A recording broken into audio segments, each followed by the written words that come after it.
अरे एखादा फॅक्टरीवाला, एखादा मालक, एखादा तिथला मॅनेजर साला आम्ही सांगतोय एका दिवसात म्हणतो उद्यापासून कामाला येऊ नको. अरे वा, आयुष्य तिथं काम केलं फॅक्टरीमध्ये आणि आल्याबरोबर सांगतोय उद्यापासून कामाला यायचं नाही. संपला विषय. ना कायदा आहे, ना नोटीस आहे, ना कुठल्याही प्रकारची आम्ही पाहतो त्याला बंधन आहे. आमचा कामगार अधिकारी आम्ही पाहतो त्याला विनंती करता हो याला घ्या. म्हणजे त्या अफजल खानासमोर काही आमचे मराठे कसे काही जे दळभद्रे होते ते जसे सलाम करत होते ना, तसे मुद्रा मारताय आमचे कामगार अधिकारी.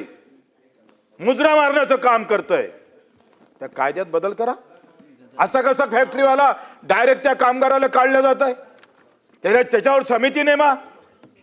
तिथला कोणी संघटनेचा प्रमुख असेल, त्या कामगाराचा तो अधिकारी असेल, त्याच्या समितीच्या समोर ठेवून त्याला कामगाराला काढलं पाहिजे. नोटीस नाही, काही नाही.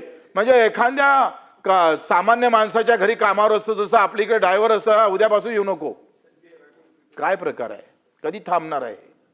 आणि मग ते जर कामावर घ्यायचं म्हटलं तर कोर्टात गेल्याशिवाय पर्याय नाही. उपसभापती तुम्हाला माहित आहे काय अवस्था आहे त्याची. टिकतोय आपण. ते न्यायालय आमच्या बाजूने उभे राहतं कितीकदा. मग खालच्या कोर्टानं न्याय त्याच्या बाजूने लावला, हायकोर्टाचा, हायकोर्टानंतर मग अधिक सर्वोच्च न्यायालयाचा.